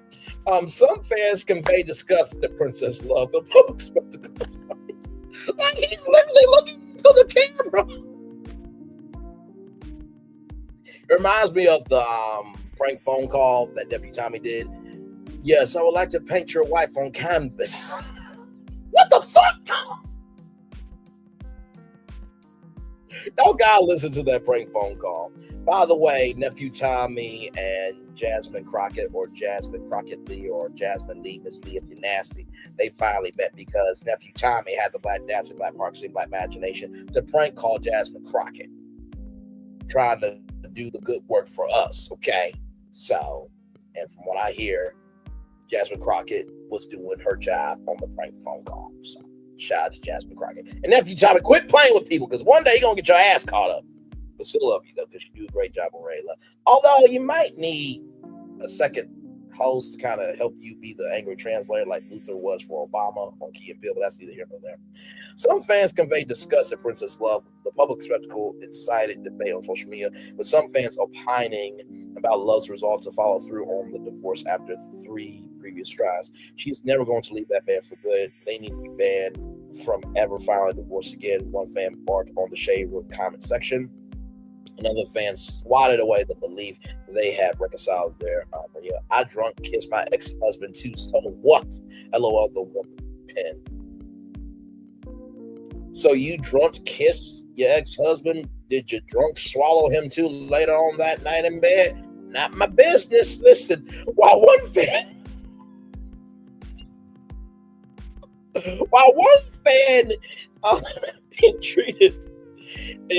entreated, I think that's entreated, Ray, go get your family back, Ray J,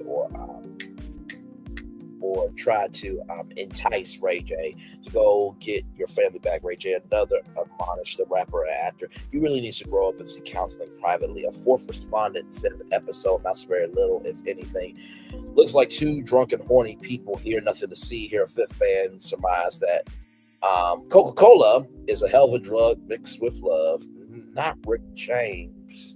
Come in the chat. Look, I'm Rick James, bitch, and I gotta tell you something. That Coca-Cola, I gotta tell you something. I've had many nights. I've had darknesses, take my soul. Try my thing.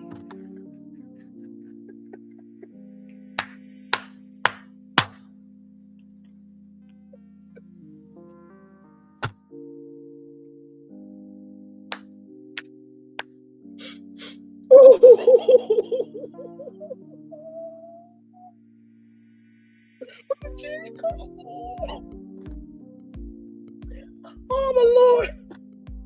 Y'all gotta watch that. I gotta watch that Dave Chappelle sketch. Roll it on, damn it. More Brayley's virtual tour live coming up right for this space right here, right now. Rollout.com once again celebrate 25 years of being a fantastic platform.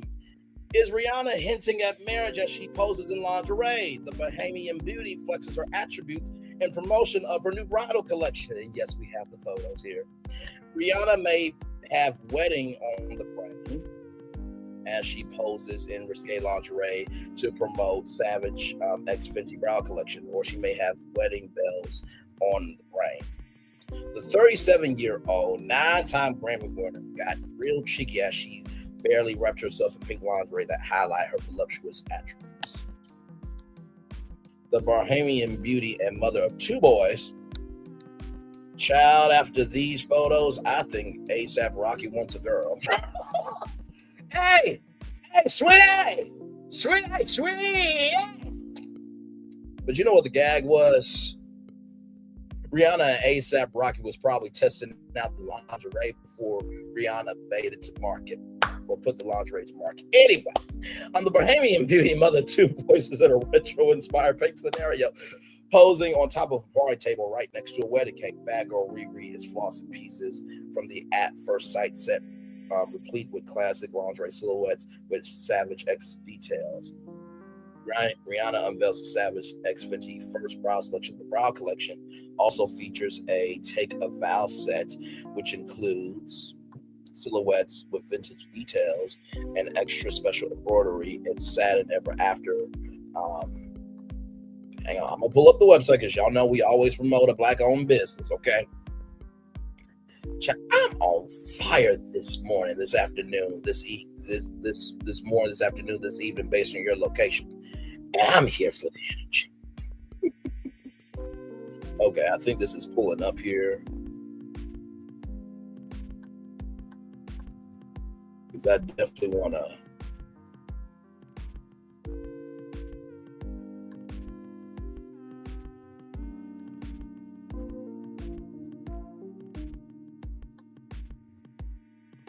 Okay, I think this is it here. Okay, so we'll look at that here in just a minute. Featuring Luxan Rose PJ slippers and PJ sets and slippers. The collection now available at SavageX.com offers honeymoon gift options, including delicate ribbon and lace lingerie. I'm gonna just say this to all the men: if you are getting married, buy this lingerie for yourself and gift it to them.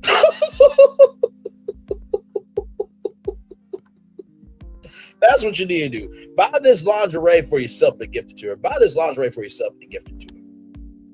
Y'all, here it is right here, child. Yes.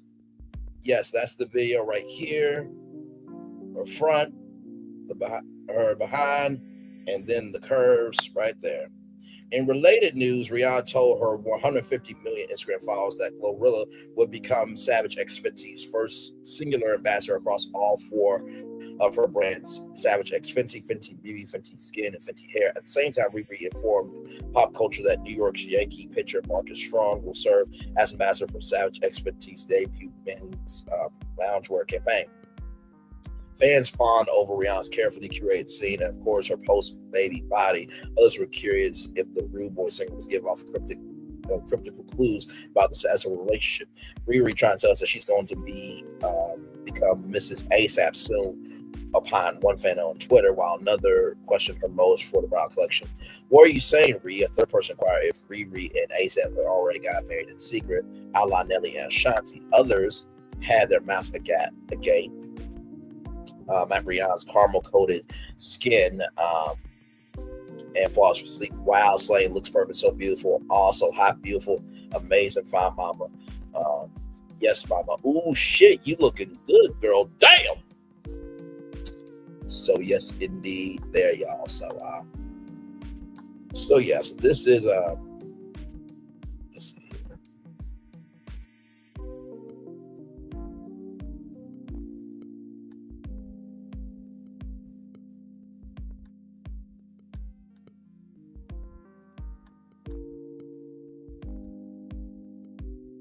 So here is the collection here. So this is Rihanna's favorites. Okay, so there's Rihanna there.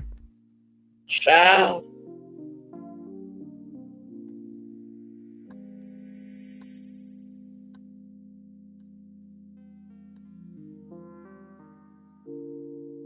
So here are all the things right here.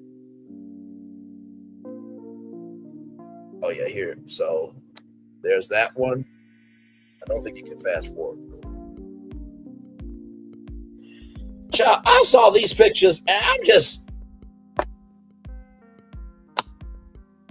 ASAP, brother, you are blessed. Listen. And Rihanna has always been for the culture, of the culture, by the culture. And everybody's saying she needs to do another album. She is creating albums with bras, panties, lingerie, lounge, sleep, sports, and men's. Each of those albums is creating a symphony of people feeling comfortable with their skin. And those are bigger albums than her music. I bet you didn't look at music that way in a metaphor, right? All right, let's roll on from Rihanna. Ooh, Jesus, be a fan. Child. Listen. Ooh, Jesus. All right, y'all. So, with that being said, I know that some of you were like, wait a minute. Braylon, how does Megan Thee Stallion have a crush on you? You know everything I do on this channel is for a reason, right? So let's talk about it. So for me, you take out .com.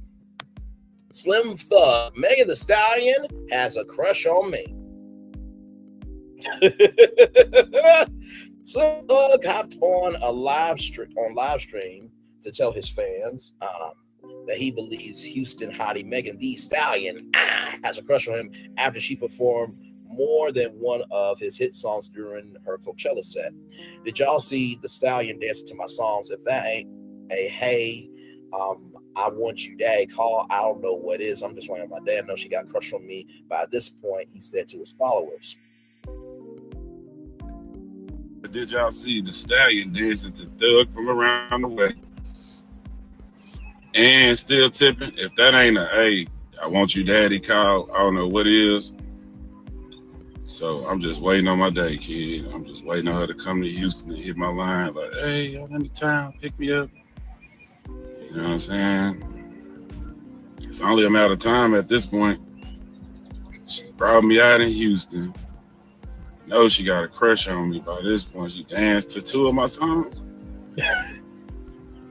I say I'm in there. I think I'm in there. What y'all think? Folks says that even the rappers did slide into his DMs. He probably couldn't handle her. I probably can't keep up with her. I ain't gonna lie. She got a lot of energy. I can tell from the twerk. I ain't trying to die. I can't pop my actor every day. God damn. But we can have a good time. I'll catch you. He was really rude with his arms. I ain't trying to die. I can't pop a Viagra every day. Oh, my Lord Jesus. During her Coachella set, Megan Thee Stallion brought out Queen Latifah on stage to perform U-N-I-T-Y, U-N-I-T-Y. Sierra also showed up to perform one of Meg's songs as well as perform her own hit song, My Goodies, and Victoria and R&B star Victoria Monet joined the festivities. It looked like it was a good time at Coachella. All right, y'all. Our last destination, y'all. Woo! Jesus, Jesus, Jesus, Jesus, y'all. Jesus, Jesus, Jesus. Give me one moment here. I'm going to do a twofer for positive news stories here. Here we go from Raw.com, celebrating 25 years of being a platform. Yes, indeed.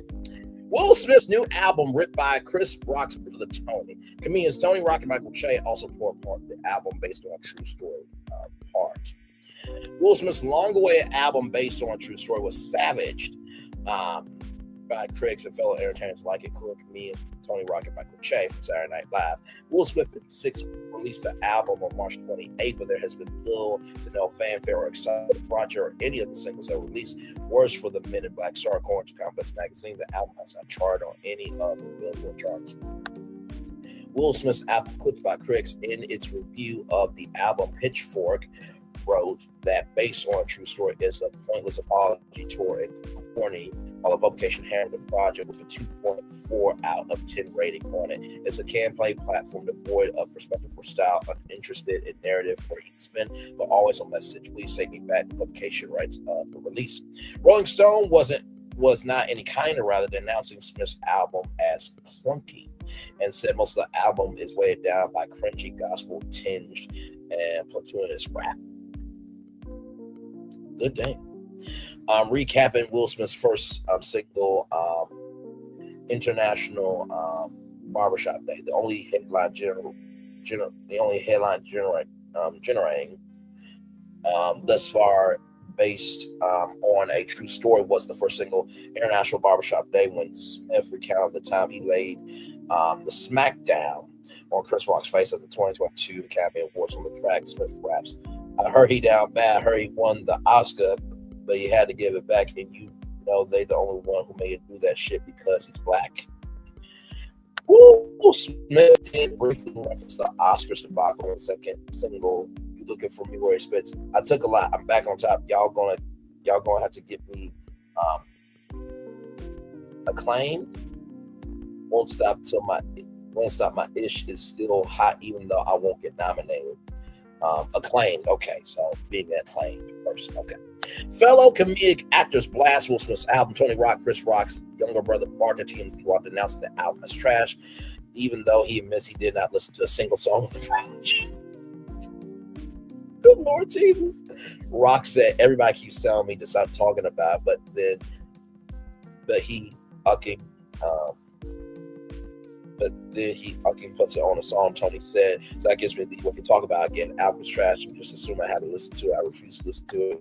Accusing Smith of exploiting that internationally humiliating moment in order to sell a ishy album. Tony continued to roar during the interview. He also explained why he thinks the album is trash without hearing any of the songs. The album is probably ishy as fuck because I haven't heard anything about other than, oh, he addresses your brother. If that's the only selling point, it's an ishy album. It was the only one to reveal the album based on a true story. Fellow comedian Michael Che also toured Smith's first album more than 2 decades. During the latest episode of Saturday Night Live's Weekend Update segment, Che said Will Smith has released his first album in 20 years, and ironically, this album doesn't slap. Oh! That hurt. That hurt indeed. All right, y'all. 2 positive news stories, and then we're going to head on out here because I want all these clips for sure for all of you. Like I said, rollout.com celebrating 25 years of being a platform. Yes, indeed. Halle Bailey joins A24 musical comedy with stellar cast. Rising star adds musical prowess to Jesse Eisenberg's anticipated directorial debut. Halle Bailey is stepping into a new musical venture, joining forces with Jesse Eisenberg for his upcoming directorial project at A24. The untopped musical comedy brings together an extraordinary ensemble, including Julianne Moore, Paul Giamatti, Havana Rose, Liu, and Broadway legend Bernadette Peters, creating what industry insiders anticipate will be a powerful creative collaboration. This project marks Eisenberg's return to the director's chair following his critically acclaimed film A Real Pain, which secured the Best Original Screenplay accolade at the 2025 Academy Awards. His directorial journey began with When You Finish Saving the World 2023, which also featured Moore in a leading role, establishing their creative partnership. Behind the narrative, the storyline revolves around Moore's character, a woman described as reserved and introvert who unexpectedly finds herself cast in a local community theater's musical production. As the narrative unfolds, viewers will witness her transformation as she immerses herself deeply in the role, pushing boundaries and exploring the profound psychological impact of artistic expression. The film promises to examine the transformative nature of performance art and how stepping into another persona can reveal hidden aspects of one's own identity. This thematic exploration aligns with Eisenberg's previous work, which often delivers complex character studies and psychological nuance. Production boasts impressive backing with Academy Award winner Emma Stone, her creative partner Dave McCrary, producing through Stone's Fruit Tree banner. Ali Hertz joins the producing team, while Topic Studio take on executive production responsibilities, ensuring that the project maintains artistic integrity while reaching commercial potential. A24's involvement as a distribution partner signals significant industry confidence in creative direction. The independent entertainment company has established itself as a home for distinctive, auteur-driven projects that challenge conventional storytelling approaches while achieving critical acclaim. Support ensemble. Supporting cast brings additional depth to the production with Adair Isgov, Colton Ryan, Lily Cooper, Malik Panji, and Bonnie Milken. Rounding out the ensemble, each performer brings a unique theatrical and cinematic performance to the project, creating a dynamic range of performances that complement the musical comedy format. Industry analysts note that A24's involvement signals confidence in the project's artistic merit. As the studio continues its tradition of supporting distinct voices in filmmaking, the combination of Eisenberg's Ryan's sensibilities with musical elements creates an intriguing premise that stands apart in the current film landscape. And then for Bailey, this role represents another strategic career move following her breakthrough performances in Disney's live-action adaptation of Little Mermaid and the musical drama The Color Purple. Her trajectory continues upward with a recently announced lead role opposing Ridge Jean Page and Universal Pictures' forthcoming film Italiana. Music remains central to Bailey's artistic expression, having first granted recognition as a part of the musical duo Chloe and Haley before transitioning to screen roles that frequently showcase her vocal talents. This A24 musical comedy provides her a platform to demonstrate the versatility that has made her one of Hollywood's most sought-after young performance. Industry implications. Okay. The project arrives at an interesting moment for musicals, which have experienced very commercial success in recent years for streamers and traditional studios alike. Seeing content that provides distinct viewing experiences, theatrical, musical productions represent both creative risk and potential reward. Eisenberg's approach to the genre, informed by his character-driven storytelling, promises a fresh perspective. While production timelines and release dates remain unannounced, the film has generated significant industry buzz based on creative team and cast assembled. A24's distribution strategy will likely position the film for both critical recognition and audience engagement, potentially including festival premieres before its wide release. This untimed musical comedy adds to A24's diverse slate of projects, reinforcing the studio's reputation for supporting filmmaker-driven content across genres. As production moves forward, additional details regarding musical compositions, choreography, and visual style will likely emerge to provide further insight into Eisenberg's vision for this unique theatrical story. Woo, child! Congratulations to Haley Bailey. Y'all, I know some people did not like The Little Mermaid. Just because you don't like it doesn't mean other people Just because you don't like it doesn't mean other people didn't. Just because you don't like it doesn't mean other people did like it. And, you know, Jodie Benson, the original voice of Ariel, she liked it. So as long as she's good, I'm good. Let's roll on with our last positive news story here. This is from Red Robin. Yum. Celebrate burgers and bombless fun at Red Robin this International Burger Month with Bombless Burger Pass. So, this is the biggest offer here. So if you secure this pass right here, you can enjoy a gourmet burger served with a bomb side every day of the month of May for only $20. A limited quantity will be available, so Red Robin fans are encouraged to act quickly. So this will be starting April 17th at 9 a.m. Mountain Standard Time.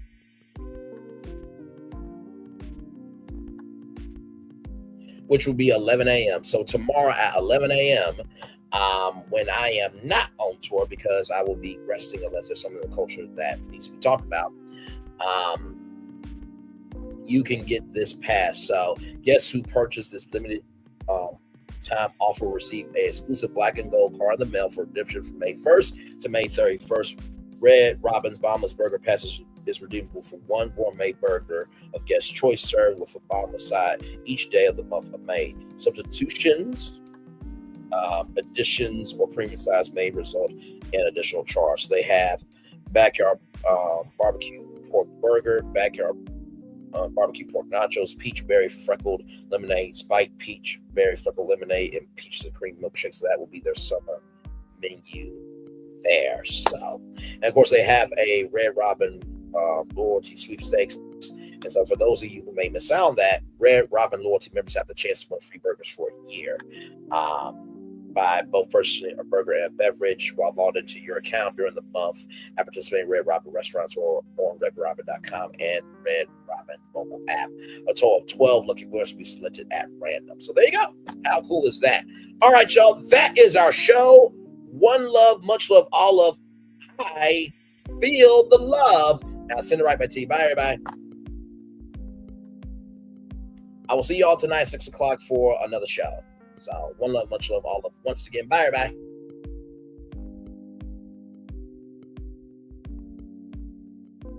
I thought I should tell you they've been talking about you. Yeah, they've been talking about you. They've been talking about the fact that they've done everything they could to stop you and everything they could to block you, but you still win. They've been talking about the fact that they have undermined your success and they have tried to sabotage your seasons, but you keep winning. They've been talking about the fact that even though they don't like each other, they get together to try to kill you, but you keep winning. They've been talking about the fact that you were voted least likely to succeed, but like cream, you keep rising to the top. They've been talking about how they tried to burn your world down, but like the phoenix, you rose from the ashes. They've been talking about you. And you know what they say? Oh, she's just lucky. He's just lucky. But no, you ain't lucky. You're anointed.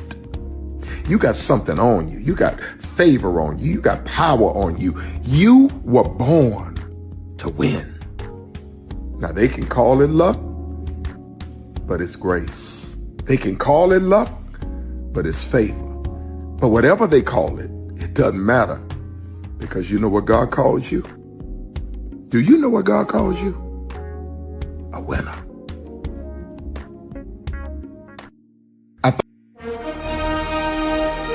Prepare for a journey beyond imagination, beyond belief, beyond anything you've experienced before. Universal Epic Universe, a new theme park where you'll step through extraordinary portals to 5 immersive worlds. Prepare for a cosmic voyage of discovery, an isle of fire-breathing excitement, a shadowy world of monsters and mystery, new wonders in the wizarding world, and a new way to play. Plus the splendor of a magnificent resort hotel overlooking the park. It's all new excitement at Universal Orlando Resort. A week's worth of vacation thrills with 4 amazing theme parks, a variety of spectacular themed hotels, and incredible dining and entertainment. It's all at Universal Orlando Resort, where you'll find new adventures every day. Explore the astonishing worlds of Universal Epic Universe at Universal Orlando Resort.